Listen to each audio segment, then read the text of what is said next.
Bon matin, aujourd'hui, troisième journée. 7h30, on se dirige vers Santa Ana pour aller goûter le fameux volcan. Puis là, on a vu en ligne partout, ça dit que tu as juste à te rendre au parking. Et il y a des guides, les guides sont obligatoires, même si ça s'y paraît, c'est vraiment, t'en as vraiment besoin. On va essayer de se joindre à un groupe pour pouvoir monter le volcan. Yes! Ça va monter ça!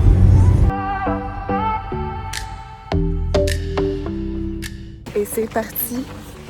On est une quinzaine de personnes. On est arrivé juste à temps parce qu'on s'est parqué puis le gars s'est dit on part en 3 minutes. J'ai eu le temps de mettre la crème sur ses jambes, on est parti.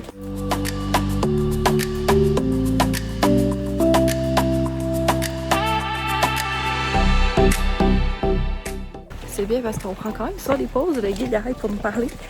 On comprend genre un cinquième de ce qu'il dit, mais genre on le prend correctement qu'on arrête. Il est parfait. Fait que c'est ici qu'on paye l'entrée. Puis en même temps, ces petites pauses, on dit aux toilettes d'acheter des collations avant de monter. Hey, on est presque rendu. C'est juste ici.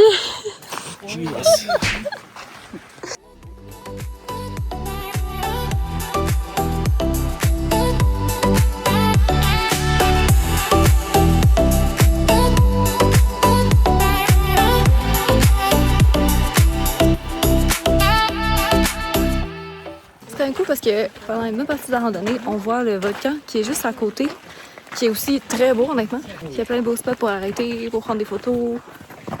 C'est moins décourageant de monter quand tu as une belle vue de même, je trouve.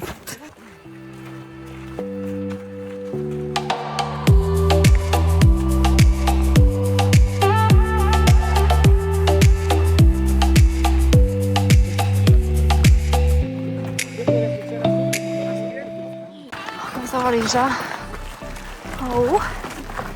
Le gars vient de nous dire qu'on est dans 15. On le croit-tu? On espère que c'est vrai en tout cas.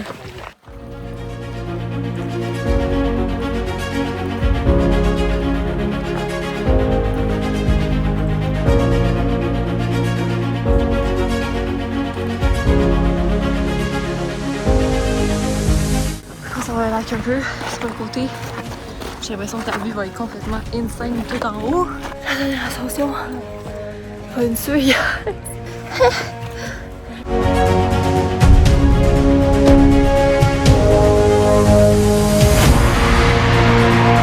Ça fume pis tout là. Pour voir.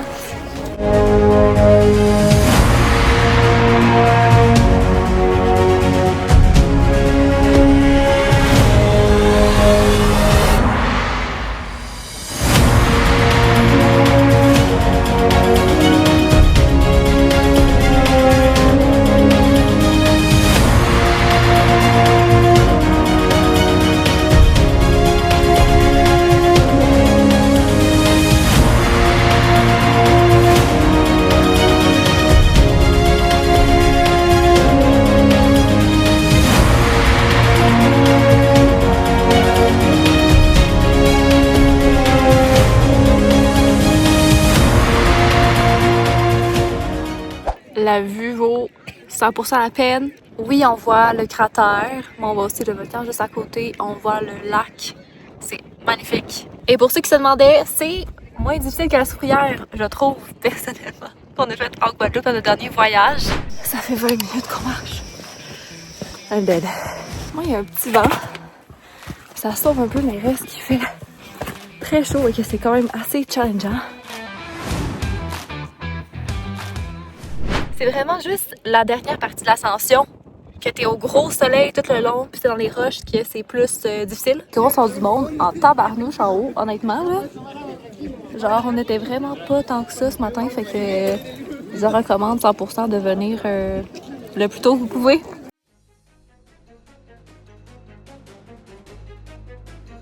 T'avais perdu son drone parce qu'il a manqué de batterie. Quand le drone manque de batterie, ben il atterrit n'importe où. Sur sa manette, il y a un genre de GPS pour voir où est-ce que son drone est atterri, tu sais. Fait que là, il est parti en courant dans une direction. Puis là, notre guide vient de me voir parce qu'il est comme qu'est-ce qui s'est passé avec le drone? Ton chum, il est où? Puis je suis comme, ah, il est parti là-bas parce que le drone a manqué de batterie. Puis comme, il a pas le droit d'aller par là-bas.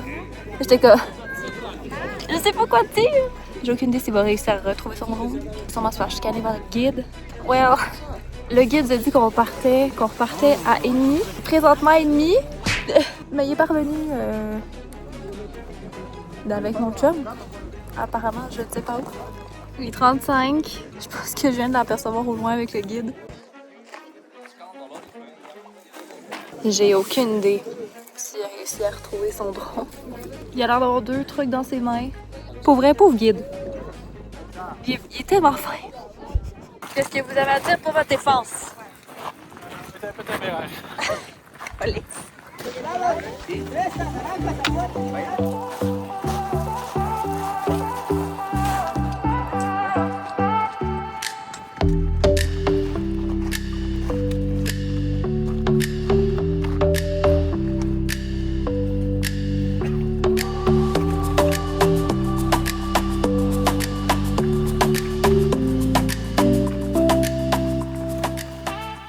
Monter, ça a pas mal pris 2 heures parce qu'on est parti à 9. On est arrivé en haut vers 11 heures. Puis descendre, c'est 1h30. C'est 2 heures de montée avec plusieurs petits arrêts pour prendre des pauses parce que le guide a arrêté. Fait que honnêtement, c'est quand même très bien. Puis descendre, c'est 1h30 non-stop. Là, on a fait un petit arrêt, s'acheter une petite bouteille d'eau puis arrêter aux toilettes, mais ça va être très long. Pour vous donner une idée des prix, dans le fond, c'était 4$ chaque pour le guide. Après, c'était 3$ chaque pour l'entrée au parc.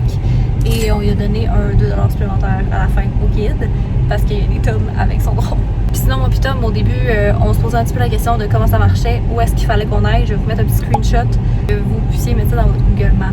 Puis pas de stress, vous avez vraiment juste à vous rendre à ce parking-là. Et au parking, il y a plein de guides. Pas besoin de réserver à l'avance ou quoi que ce soit, pas besoin de se casser la tête à ce niveau-là.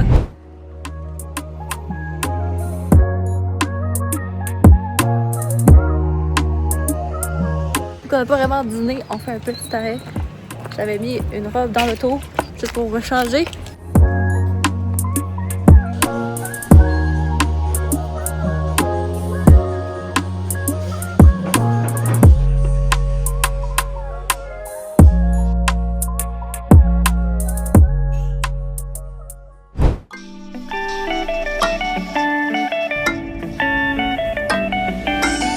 Parce qu'on était proche, là, en ce moment dans le parc Cerro Verde, pour aller voir le coucher de soleil qui se donne sur le volcan.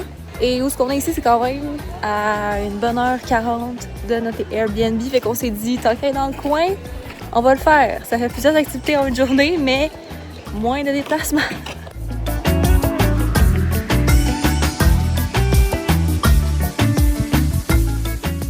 On vient de s'acheter cette poudre de chocolat chaud-là et ils nous ont fait goûter. C'était tellement bon. On a acheté 2 sacs. On est venu à ce restaurant-là. Ça a coûté 4$ entrée dans le restaurant. J'imagine à cause de la vue. Puis là, on se rend compte que finalement, le coucher de soleil, on le verra peut-être pas tant que ça ici parce qu'il y a comme des arbres. On voit que le volcan est ici, puis le soleil va se coucher là. Fait que là, on est comme... Je pense qu'on le voyait quasiment mieux de plus bas. Fait qu'est-ce qu'on fait? On redescend. Finalement, on s'est ramassé au café bistrot Los Volcanes parce qu'il y a une très belle vue. Et puis on attend juste que le soleil se couche en buvant nos petits cafés.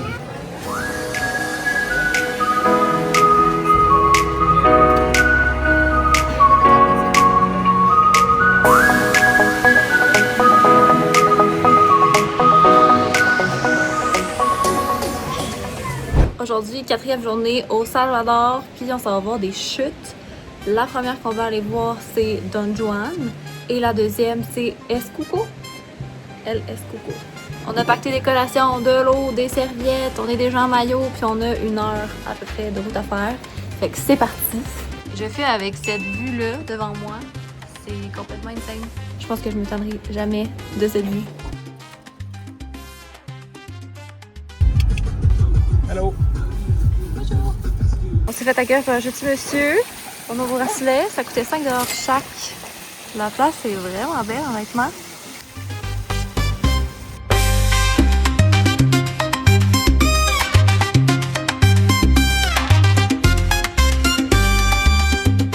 Il y a genre personne en plus. C'est quoi cette affaire-là?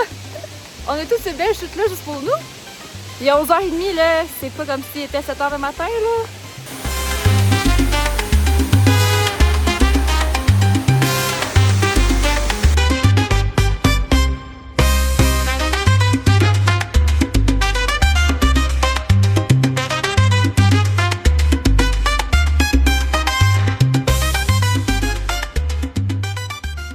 Chute là, complètement magnifique, avec personne. C'était comme 2 minutes de marche.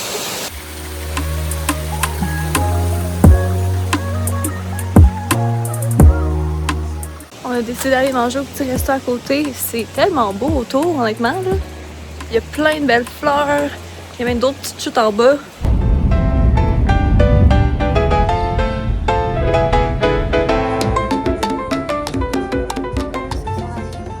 On est vraiment en train de se demander si on va se rendre parce que Google Maps nous ajoute toujours du temps, puis on prend des détours de feu. Et on a passé à des endroits, gang, qu'on s'en pensait pas que notre char allait passer. Des chemins maganés un petit peu.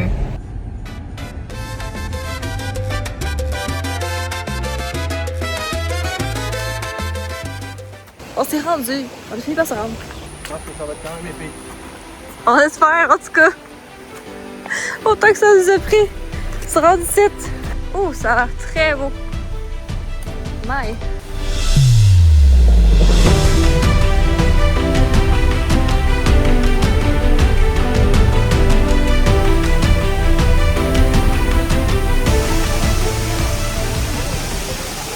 On finit la journée en allant à l'épicerie. On va s'acheter à souper. What a day! C'était beau, les chutes étaient tellement belles. Et il y avait soit peu de monde ou pas du tout.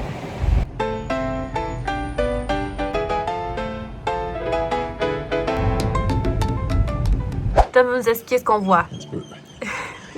Ça c'est... Oh. Isalco. Ouais. Santana. Non, ça c'est Cerro Verde.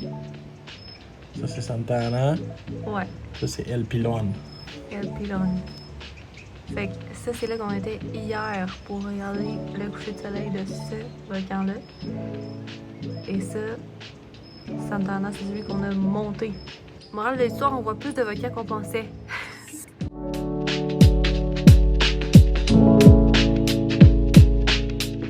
Pour les gens qui commençaient à s'inquiéter de nos soupers, on s'est cuisiné. Fait qu'on mange pas juste des trucs shady, on mange des trucs bons aussi. Bon matin, 5e journée aujourd'hui et on change de Airbnb. On a fait 5 jours, il nous en reste 5 autres. On est donc à la moitié du voyage. Déjà, pour l'instant, on est vraiment en amour avec le Salvador. Les paysages sont magnifiques, les gens sont tellement gentils et la bouffe est incroyable. Je suis certaine que le Salvador nous réserve encore plein de belles surprises et de beaux paysages. On se revoit bientôt dans une prochaine vidéo et comme d'habitude, je donne un avant-goût de ce qui s'en vient. Et si vous aimez notre contenu, n'hésitez pas à vous abonner, likez la vidéo et si vous avez des questions, posez-les, ça nous fait toujours plaisir d'y répondre.